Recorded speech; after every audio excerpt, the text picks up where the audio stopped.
You know, I think most of us came in at times when you were forced to hold the bag, so it's not surprising to hear that, unfortunately. But it is good to see sort of the price action that we have right now. I think that a lot of people are getting excited again because there's a lot of boxes that are being checked that we've seen back, in between April and May in terms of similarities before major run-ups. I don't think we're quite there yet. I still think we're in the reversal stage, which is good to see. I thought there'd be more downside, but I'm pleasantly surprised to see that we're getting a nice bounce here, which is good, So it's fun to watch, man. I'll tell you what. There's a lot of people that I think are getting excited again for sure.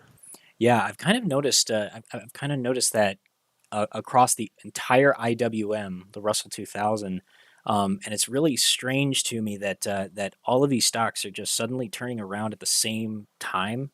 Like, there's if you track through the IWM, and a lot of the meme stocks in general, and you'll notice that that there's the same kind of sell-off period that we've all been in since June, July, and so many of them, like including ones that weren't even part of the IWM, but were nevertheless somehow related to meme stock tickers, all started turning around in the same period. Like Progenity is one of them, and Yeah. Vinco Ventures, BBIG, uh, and some of them were related to crypto plays like Fun and BKKT. There's a whole list of them that I have on my watch list. Just all sorts of bizarrely unrelated stocks that are somehow so bizarrely related in their price action. It's pretty fascinating, actually. I researched this a couple weeks back. So I looked at small and mid cap companies, and I compared them to large cap companies, and then IWM and the SPY, right? And what I noticed, as you would kind of presume, is all these small and mid caps, companies that were worth between $100 million up to $10 billion, went through pretty decent runs sometime between November 2020 and February of 2021. And then they all kind of follow the same pattern, like you were alluding to, where they would like slowly fade, and then you get random pops, but it would never come as high as it quite did, and then it would fade again, and then it would pop a little bit, not quite as much as the last time, then it would fade. Outside of a couple of exceptions, right? We've seen a couple of exceptions to that rule. But Yeah. the common trend that I've seen amongst all these small mid caps, like Prague, Microvision, Sensonics, AMC, GameStop, BKKT, you can go down the list. There's 30, 40 names like that. Is the lower the market cap, the higher the short interest. It's like you could curve it out. It's freaking wild. Where like you'd expect that to some extent, right? There's more speculation with growth stocks versus value stocks, but when all of these different names move in the exact same way, there's really only two options, right? Is it A, that institutions are buying and selling these at the same time, or B, that retail is buying and selling these at the same time? Which do you think is more likely? I don't know. It's fascinating to look at nonetheless. And that's my rant, I suppose. Sorry for talking so long. You're fine. That's what this is all about. We're just trying to keep this open ended. I could share some of my thoughts on it. I think with this, a lot of it, typically with the start of the new year, you're kind of always seeing people doing like getting ready for the year, typically related to taxes, kind of like getting out of some of their whatever, just tax reasons in December, and then flowing back in January. And then I think this one really has been pushed more so recently, kind of some by these like macroeconomic events. Most of the time it was the Fed, because over the past year and a half, it really has been backstop. People were getting stimulus checks, and there was so much liquidity. I mean, they're still injecting. I mean, they're purchasing another $20 billion in the US all the way up until, I believe, March 11th. But now with the inflation report, we just got the PPI report today. We got the consumer price index on Thursday. So overall, it feels like it's just like the nature of the flow of like risk on, risk off. And kind of like both of you were just saying, of when you have quote unquote smaller cap that have higher risk, it's when you're flowing out of these higher risk parameters, like we could also use crypto as an example there, the money comes out of that first. Like people are going to take money out of what fundamentally or typically would be thought to be high risk. Money leaves those plays first, and it's going to leave your like health care and your financials and your apples kind of like last. But right now it is just kind of wild of like the whole current market regime that we're in. And it's on top of it, it's tough enough to bet on like the crazy monetary policy, and then you add in like global political situations that are like just increasing volatility through the roof.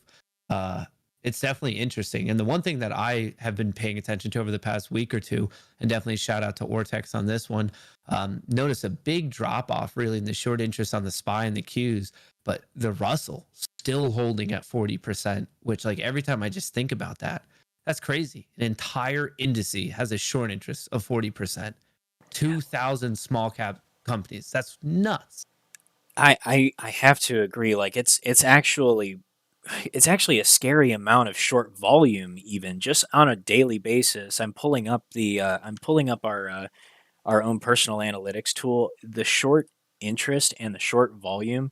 Well, the short volume I'll just specify for just the IWM has exceeded 50% almost every single day except for I count 5 days in the last 30 days. Just every single day, more than half of the trading volume is just with short trades on the IWM. And I don't understand that imbalance. It's also been that way, like going on past like 60 days in the past, just with huge spikes, even as high as like 80% or 75% of the day's total volume being short volume. And that's just mind boggling to me because it's like one of the riskiest trades you can take. If you're going to short something, why not just buy a put? Because if you're that confident that it's going to go down, those put contracts will put you at a far less risk if your trade goes against you because that's a lot of volume happening at that one time. Wouldn't you agree?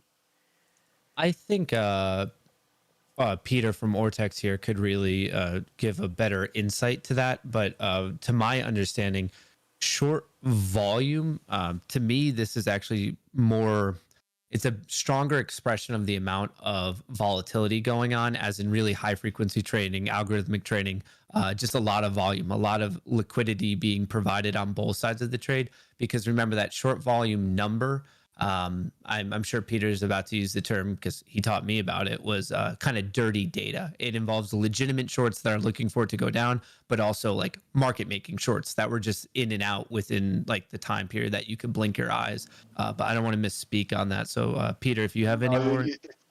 you're spot on, Matt. It's yeah, I was going to get into that because it's interesting when you talk about short interest volume, because it is a metric that can be useful, but quite often isn't, because a market maker, when they facilitate a trade, will technically post a short trade for sometimes as little as a nanosecond, but that has to be reported as short. But a long trade on the other side of that, for them facilitating these two trades, will not be put on the tape. So a trade that was only short for a nanosecond for the purpose of just facilitating the market will increase the short volume, which isn't really very helpful, and hence it's quite as Matt said, dirty data. It's hard to get anything useful out of that. Now, to dive into that a little bit more for everyone who's listening, if you can't use the magnitude, is it mathematically accurate to say that we could care about the trend? So, for example, if you have value X of short volume and we don't know the proportion, some portion is legitimate shorts, some portion isn't, on the assumption that that doesn't stray too much day over day, could you use the trend of it? Okay, like short volume went up by 10%, it dropped by 20%, something like that. Is that reasonable to use like a day-to-day trend, or would you not even go to that far? I wouldn't even go that far. We haven't seen a statistical significance in between those two, because all the data says is that a trade has been short for a fraction of a second.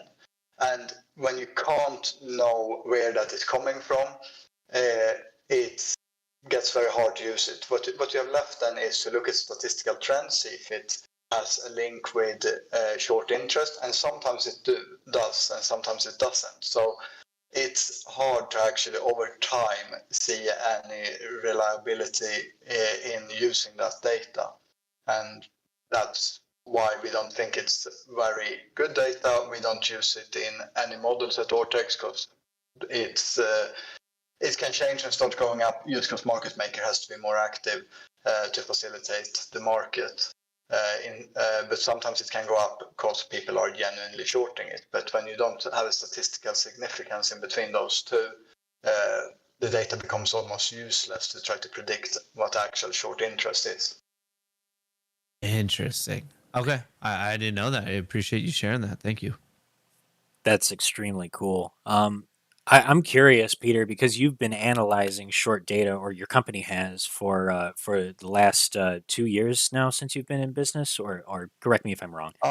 Yeah, we've been in business for 6 years now, I think, Oh, 6 2022. years. Yeah. Congratulations. We didn't have a very public platform in the first 4 years of that. It was mainly development, and we're still developing a lot. But since about 2 years ago, we had a product that was ready to go out. But I hope a lot of you have noticed quite sharp changes in the interface that went out in December last year. And we keep on adding more and more data all the time. And the last thing we did was a upgrade now to the Ortex short interest estimate, which has been a quite long-running project here, trying to get as much good data out there as possible. And we have changed it to a stronger machine learning model that pays more attention to the historical patterns of any given stock to try to estimate the short interest.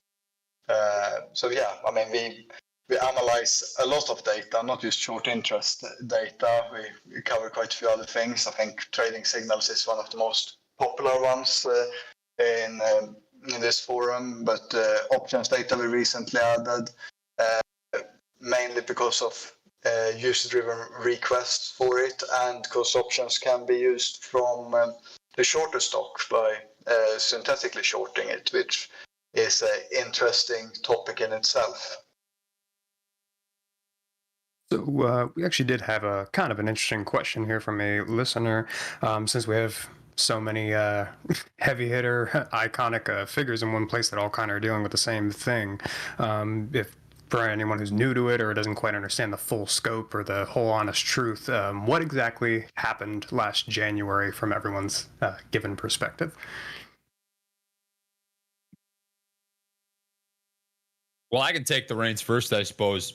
I look back in January, and this is, I'll interject a small story on it. I'd just gotten into the markets. At the time, I'd been trading for maybe 3 or 4 months. I started dabbling a little bit in September, October of 2020, and had built up a small portfolio, and bought into AMC, a couple other names. I think I had a couple shares of GameStop, BlackBerry, Nokia, all these different names, and it was really the first time, from what I've read, and a lot of people can collect, that retail kind of had clapped hedge funds and institutions and market makers by the balls. I mean, that's really it. We had there was a lot of momentum and a lot of names carrying incredible gains over the period of a couple of days that got locked down because of the taking away of a buy button. Now that might sound crazy, and it's because it is, obviously. I mean, people who were there remember it. They talk about it. I talk about it to my family all the time. I have family and friends who were part of that, who still can't believe they were robbed of thousands of dollars, who maybe never bought back in, who got out of the stock market and decided, you know what, fuck this, I'm done. This doesn't make any sense. If this is how the game works, I'm not going to play it.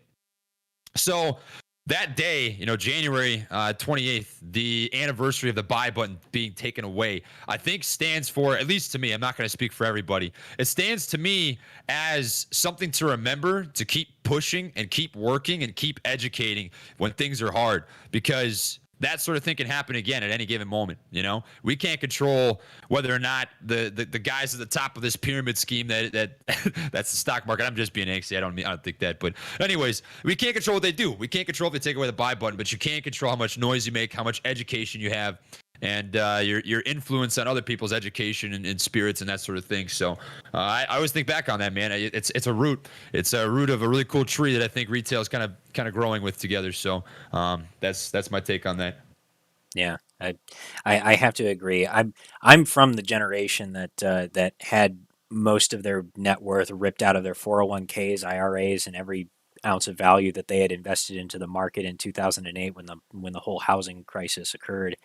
And it really hit home for me when the buy button was taken away for that exact same reason, that it was the same thing all over again. It was the idea that it doesn't matter how responsible we are as the middle, lower middle, and upper middle class if Wall Street is able to continue to basically abuse their position of moving so much money in the markets and being wholly irresponsible with it, that they can just hit a reset on it because they rule the world that same way. It's kind of like playing a video game and just being upset because you're losing, and then you just hit reset or you kick the console and say, oops, sorry. And you just start all over again, like, oh, our bad. And there's no consequences. So, like, the position close only, uh, to say that that was like, oh, it was a liquidity crisis, or that, well, we couldn't facilitate the trades and the clearing corporations were going to shut down all trading if we didn't comply. Quit crying about it. You're so full of shit. And I've been exhausted by that argument. Like, it was the same thing that they did over and over and over again. Every time that they screw up, that those that make those great world turning financial decisions, when they screw up, just get to go ahead and change the rules, and they shake the checkers board and say, let's start again. And I don't understand how we can continue to let this occur without there being some kind of consequences, because it is so unsustainable. It can't go on like this. Yeah, I definitely agree with you. I think a lot of this got started at first. It was like there was a lot of excitement and fun and people making money. And then like the tune, it was almost like the record scratch of when they took away the buy button and people were like, is that allowed? And then all of a sudden it like just turned into like a pulling of the thread situation. And then there's just various things, like I'm sure we could all go on like with a litany of problems of like, we're told that it's a robust free market for all, and then all of a sudden, like, just it seems like every other day there's something else that pops up that is just to the contrary. And it just seems like it's always stacked against the quote unquote little guy. It's stacked against retail. And I don't know. It's weird because I think things like this have happened in the past, and maybe it's just a certain point of like with the pandemic and people were inside, or maybe with the rise of social media, and it's easier to keep these digital communities going, not necessarily like the physical ones, such as like Occupy Wall Street. I think there's it was kind of a right place, right time for this community to be born, and obviously has quite a bit of like legs to it because we're still here, what, 13 months later, 14 months later. So it's kind of cool. And like, I think it's very important for people to really get that like, yes, right now there's an absurd amount of interest in AMC and GME just from retail traders. And I myself am very happy to be in both of them. But also let's remember, I mean, there's a litany of other stocks and companies that this is done to. Like it's a fight for far more than just two individual companies. This is like, you could go through the stock market, you could go through the history of Wall Street and just find so many of these examples. To me, it's kind of important to remember that like the overall movement of what we're going for, of making the markets a bit more transparent and a bit more equitable for all. I guess for me, I don't want it to be associated with like the individual success of an equity. It should be judged by the success of like, are we making the market better?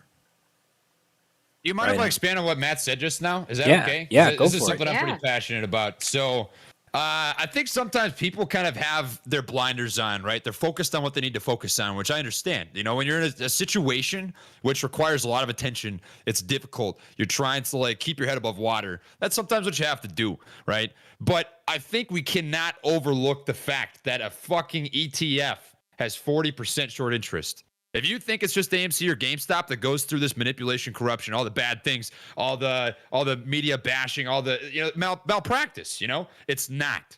It's small and mid cap companies. It's everything. Everything got wrapped into this, and for whatever reason or another, AMC and GameStop and a couple other names caught people's interest for maybe sentimental value, historical value, cultural value. Maybe it could be fundamental value. Who knows? There's a whole lot of different reasons people got into these stocks, but they are not the only ones that get punished in the way that we're seeing.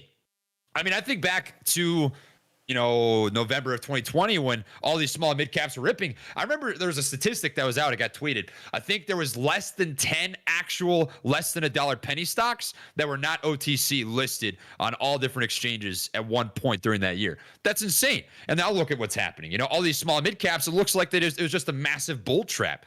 Hundreds of names all just went from monstrous games. Like I think of Ader. This is probably the best example that I just don't understand how people don't talk about more.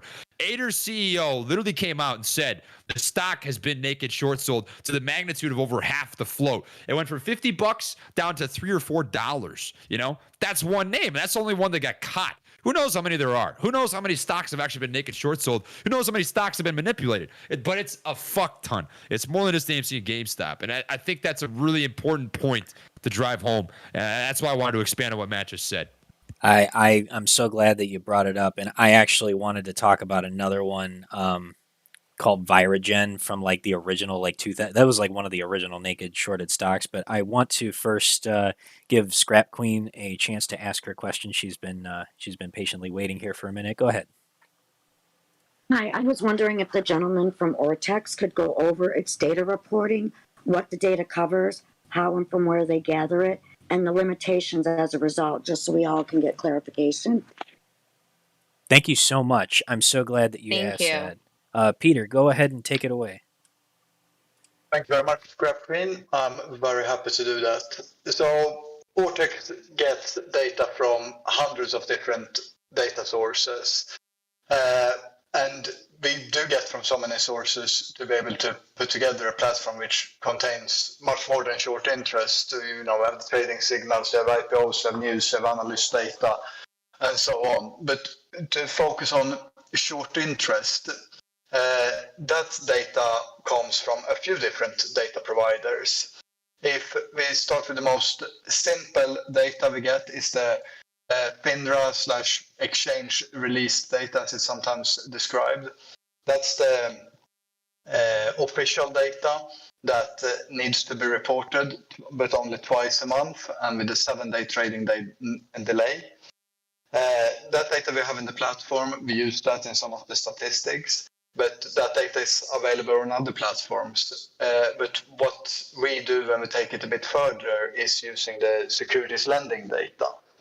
And securities lending data is where you get the cost to borrow, the shares on loan, all that raw data.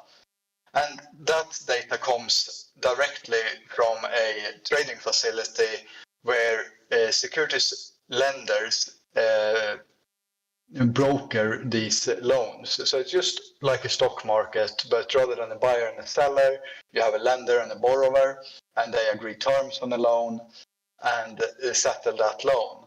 And that's where we get our data from. We monitor these markets, and we capture 85% of all the security lending that goes on globally. That number is actually slightly higher in the US because we're better at capturing in the United States, so US traded stocks, which is predominantly active in the US. We have slightly over 85% capture rate. That's where the securities lending data comes from. So we have these two data points that we put together with machine learning and algorithmic used to get our short interest estimate. Which is an estimate. It's a very good estimate because the alternative you have is using almost a month-old data, because the exchange release data, as I say, it's reported twice a month, but with the 7-day trading, there's 7 trading days delay. So just before the next report, you're almost a month behind with the data. So that's why we have the securities lending data, where we can derive how short interest is moving on a daily basis. And you also have the intraday data, which is updated throughout the day, where you can see exactly how many loans are being done throughout the day and at what rate these are being done. And the utilization as well, so you can see how many loans are actually out there on the offer side that can be picked up and borrowed to be able to short the stock in a legal way. I'll follow up on that. Peter, do you have any visuals of this that you wanted to share in the House Town Hall channel? I can put some up there. I have one of our short interest chart. Absolutely. I just asked because I know you were going to post some things in the House Town Hall channel. Well, we're waiting for him to do that. I want to ask a question to follow up on that, Peter, that I'm sure at least one person here has to be like wondering about. So your data is coming from data providers, most likely like a variety of different like FINRA members that are choosing to sell data as like a service. Do you know off the top of your head, like it seems like a big problem with retail is the quality of data, the size of data, the accuracy of data. Have you ever come across a scenario where, like, do you know what the punishment is or anything like that if something is reported wrong? If one of these FINRA members who are giving data, if they're mismarking it, have you ever heard about punishments? Because that's a big thing within this community. Is okay, we get this concept of the data, and that's what, like, obviously you running Ortex can only present what is being presented to you in like a cleaner manner. But do you know anything about that world of like what happens if incorrect data is sent to you? Yeah, so that's an interesting question. But in the sense, we do not get data that is reported. We, other than the official data that the exchange report that everyone can see, all other data is not reported. It's taken directly from the platform which facilitates the securities lending market. So it's not reported. Nobody needs to use those platforms, but there are only a few platforms that facilitate these, because these are only a few big broker dealers and other securities lenders out there doing this. So it's not many platforms that facilitates them to do large block security lending. So it's not reported in that sense at all. It's a system that's used for them to be able to provide securities lending to their clients, which are often hedge funds. But the broker dealer, they need to place these loans out somewhere, they need to handle the collateral, and they use a system for that. And that's where we get the data from. And hence, so it's not reported. It's a requirement for them to be able to do business, and hence the capture rate is so big, because it's only a few very small players out there that do this in other systems, direct with their other side clients or so. But all the big players use a settlement system, and that's where we get the data from. Could you just drop some names of maybe, like, I know in the US a big retail one is something like Interactive Brokers. In terms of like a broker dealer that is facilitating this type of stuff for hedge funds, are there names that we would know? Like, because I'm thinking of like maybe some of these bigger ones, like I don't know, like I know UBS is a name I hear a lot. Like, is there just generic names of like just we could put like a company's face to these type of descriptions? I mean, all the bigger UBS, Citadel, those sort of bigger names would be part of this. Interactive Broker is one that is not. Interactive Brokers publish some of their data themselves, and that is something we're going to bring into the Ortex platform quite soon as well. Although that data is a small fraction of the overall global securities lending market. So hence we haven't put that data in, because we already have 85% of them. Some of our competitors rely on only having the IBKR Interactive Brokers number, which is such a small part where it can sometimes be misleading. But as a company, we see no reason not to have that as well. So we are soon to add that data onto the platform as well, so you can compare all the data in one place. But the securities lending data we have at the moment is the absolute best that there is out there. It's the only one that's available to retail traders. But there are other players that sell this to institutional investors, and so are we. We have a few institutional clients, But our main predominant market is you retail traders. But we do not pick and choose our clients. Anyone can log in and create a free trial at Ortex. So we know there are some from bigger banks that are using it. But that's nothing we can pick and choose. We have a platform, it's open for everyone, and that's our goal, to try to give this data to anyone that wants it, and we try to display it in a way so as many people as possible understand what it means. Can I follow up on that, Peter? I read that the security lending market in the US is quite fragmented. Would you say that's true? It is fragmented in some sense of the words, yes, but to be able to facilitate a trade, they, more or less all of them, well, 85%, slightly higher in the US, are using one of the few settlement systems that are out there. And those trades are available, and you can see what they have done in our data.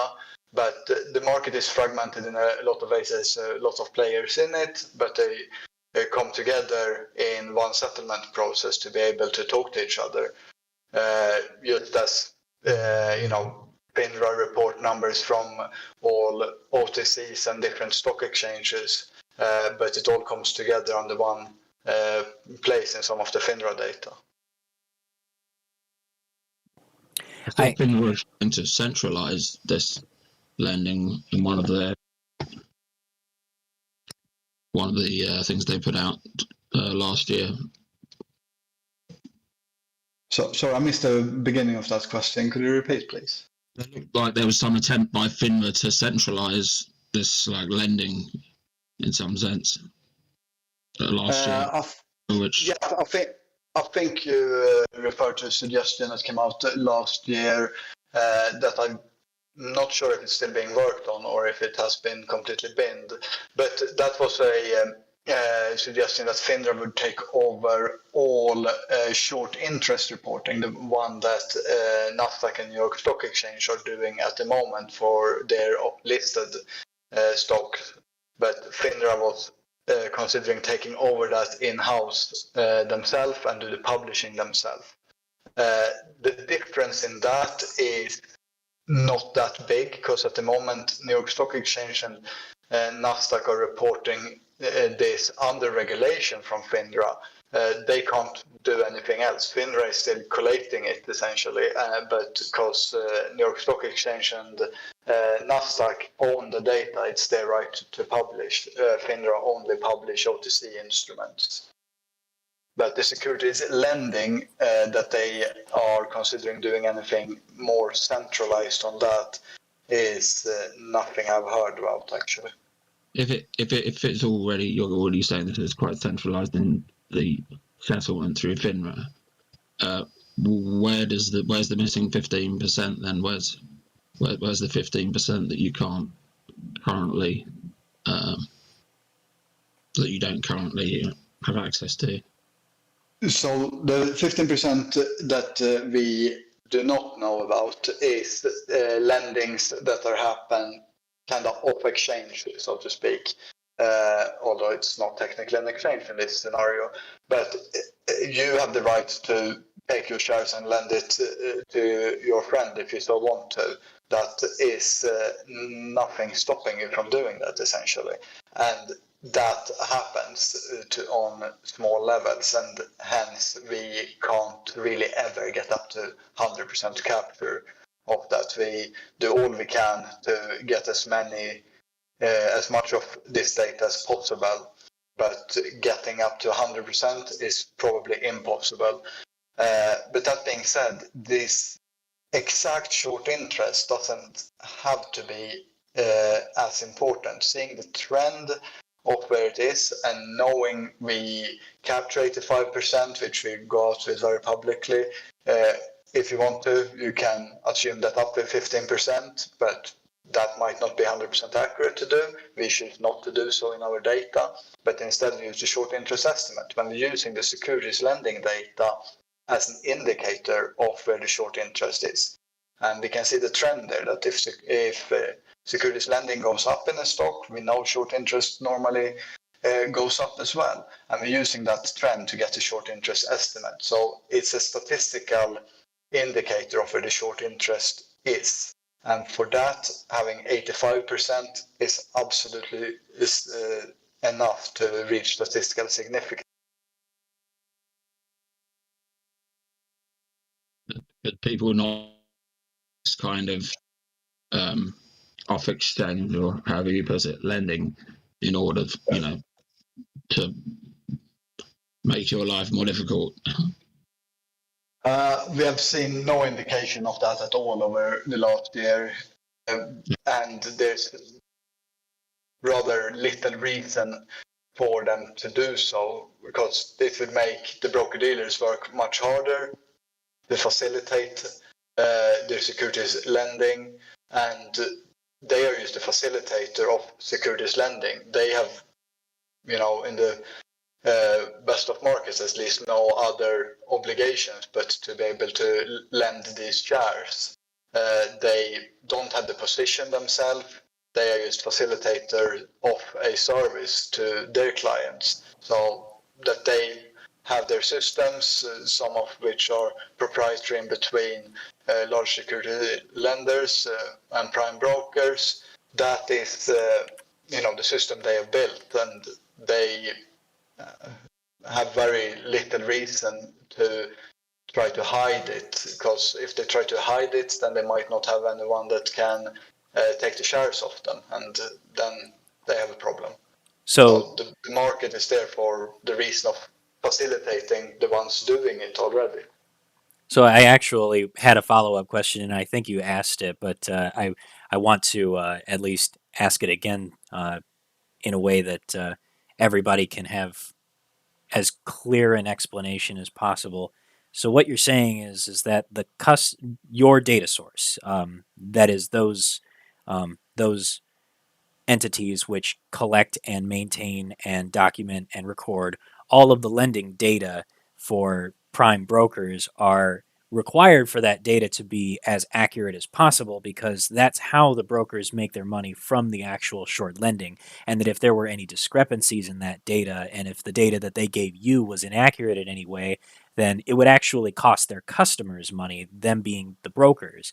So there's no incentive whatsoever for the brokers to hide that data, or for these data warehouses to hide it, because it would just end up costing them in the end, and it would damage trust with their customers. Is that correct?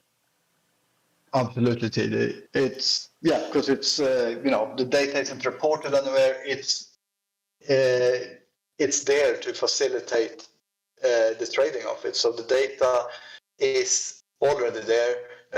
If someone in the system posts a loan of 1 million AMC shares, then it's just there. They can't post a loan of 2 million shares, because then they can't actually carry that trade out. So they can't manipulate the data in that sense, because the data isn't on a reporting basis. It's just when you buy 100 shares of AMC, you can't pretend that you bought 150. It just doesn't work that way. Well, there you go. That at least makes me 1,000% more confident that the data that you're reporting is as accurate as it can possibly be, without accounting for human error. Thank you very much. And just to be clear on that data, so the data we get from these are cost to borrow, shares on loan, and utilization, in the sense of how much has been posted and how much of it is taken away.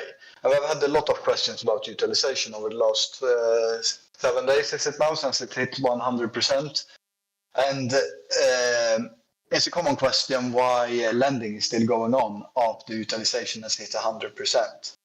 Utilization is a once-a-day metric, and it means that at the beginning of the trading day we reported for, it was no shares left to be borrowed.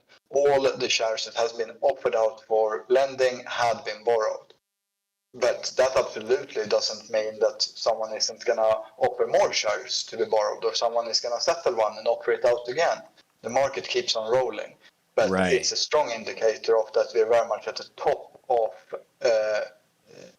the what's available to be lent out. And on both GME and AMC, after utilization hit 100%, we have seen increases in cost to borrow. So you start to have to pay more to borrow these shares. It hasn't gone up very much yet, but it has definitely gone up. Yeah, that actually brings up another point that I'm curious about. So you earlier mentioned that someone can lend their shares to their friends and that does happen. So somebody could actually evade some of the reporting of this if there were say two major institutional entities that were lending shares to each other. Um, can you imagine a scenario where these entities were actually lending the same shares back and forth to one another? And somehow evading that reporting system? Is that possible in any way? I'm sure it's possible. I mean, people always find funny ways to do business, but it would be against SEC regulations and probably quite a few laws. And Matt was asking me earlier if anyone has been fined for it, and I had an example here for him, but I haven't found it yet because I'm talking too much. But there are hefty fines on hiding these sort of things. But again, that has nothing to do with the securities lending side of it. That has only to do with the obligatory reporting on the 15th of every month and the last trading day of every month. Gotcha. And, if you're in breach of that, then you will get fined. I'll see if I can find a link to a report of fines on it, and I'll share it. The one thing that I was thinking it could be helpful to get a little bit more from a source of authority. A lot of the times with the community, when we're looking at data, we look at short interest, and like obviously, if you're using that bi-monthly report, a lot of the times the term of it is just like, okay, this is a self-reported exchange data report. I was hoping that you, just from being a little bit more in the industry, can actually help us define what self-reported is. So like when we're getting that official FIN report, who is doing the self-reporting? So the official FINRA report is not self-reported. It is reported by the broker-dealer, not the short position holder. The broker-dealer has the legal responsibility to report to FINRA all client accounts that have a short holding. So when you go into a short position, if you ever have, with whoever your broker is, it's not you that have to report it, it's your broker that has to. The broker has very limited benefit on breaking that rule. They do get fined for it. I did share a link of one example I found quickly, but there are plenty of examples out there. But the main importance there is that the reporter has no financial gain of not reporting it, because they are just a facilitator of the trade. They are your broker. So that is reported to FINRA, and that's where we get that bi-monthly data from, not to confuse it with the securities lending data. Does that answer that question, Matt? Yeah, thank you. And then TD, I'm sure you have a follow-up there. Yeah, this actually is a question from Jeremy Brongil. I'm sorry if I'm butchering your name. Excuse me if this is common knowledge, but do we have any insight into who lends what? For example, can we see if Vanguard is lending specific ticker shares over a period of time? Peter, I feel like you'd be the best person to answer this question. Absolutely, thank you for the question. In the United States, no, you do not. You might have detected a bit of an accent here on my side. I am from Sweden originally, and in Europe, the regulation is very different. It's instead of having anything reported fully like it is in the US twice a month, in Europe instead, any short holder needs to report it to the regulator in that country if they have a short position over 0.25% of the outstanding shares in the company. Although the regulator only makes this public if it goes over 0.5% of the outstanding shares. But in Europe, you do get full names of who's holding what. But in US, that data does not exist at all. So you can get it on some European regulated stock, which you have a few that are popular in the US, and you can see this on the Ortex platform. If you go to the short interest overview page and click European short report, but only for Europe. For US, there's nothing that are the same. That is a shame, and it's just as much a shame in Europe that we don't have there what you have in the US. I think this should be reported in both ways from the first percent shorted. Excellent. Thank you so much, Peter. I really appreciate it.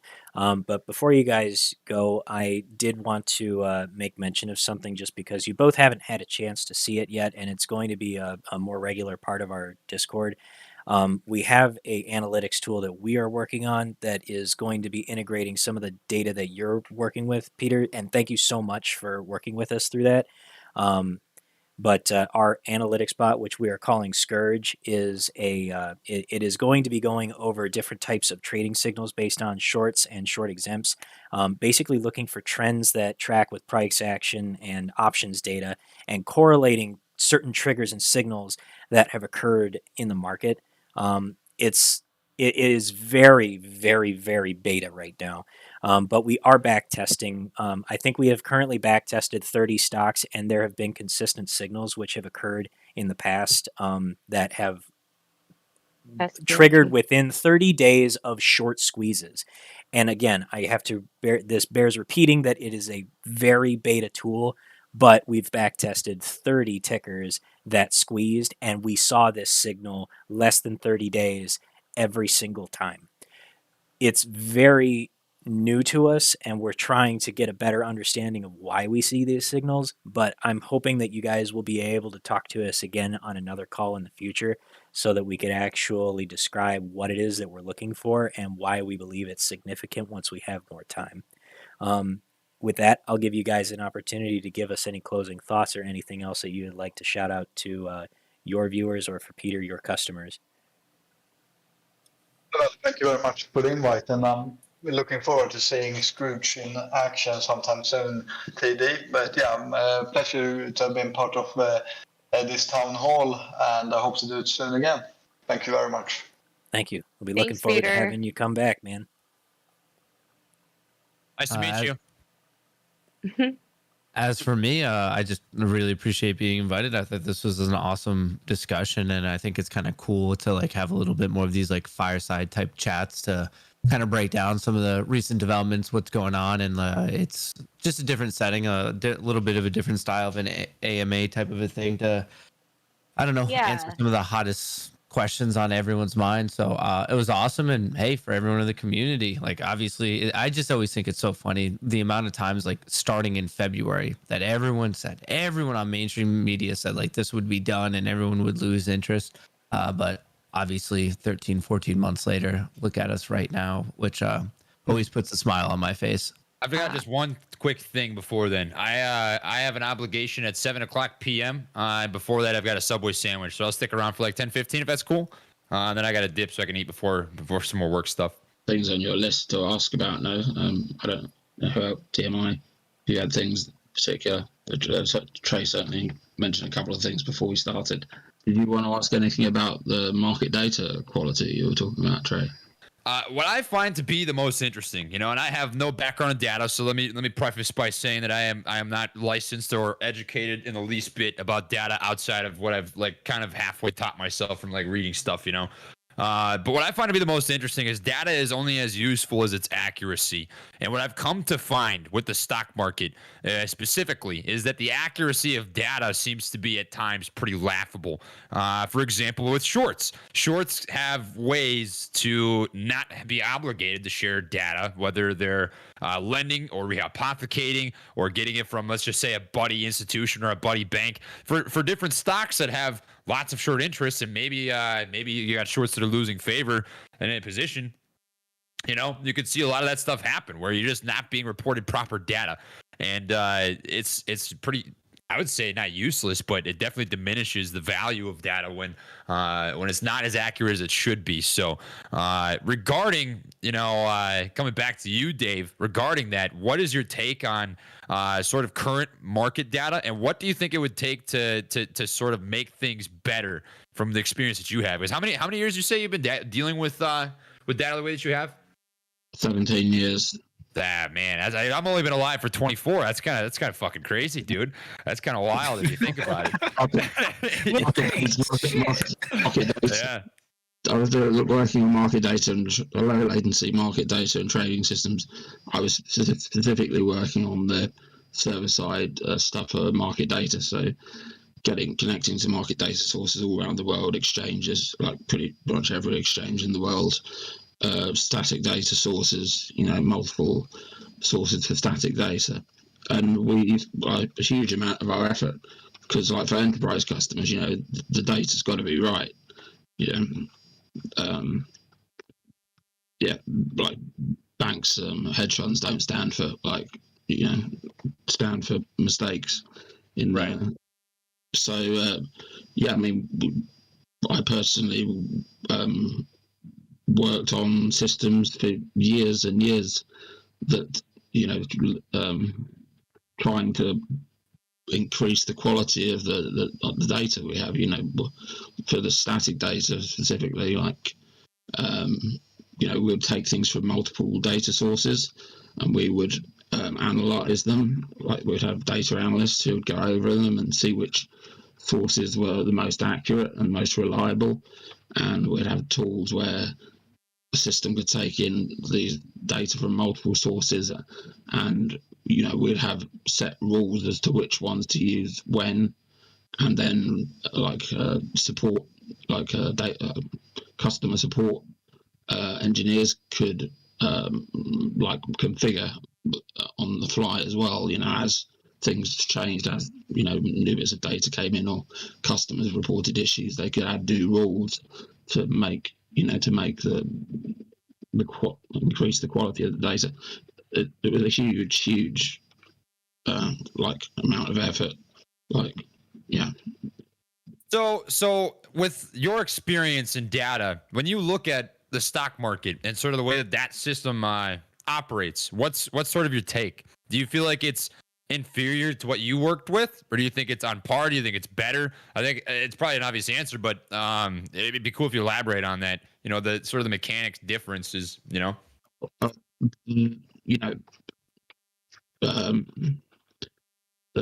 hedge funds and banks, they pay for the services that I'm talking about that I helped develop.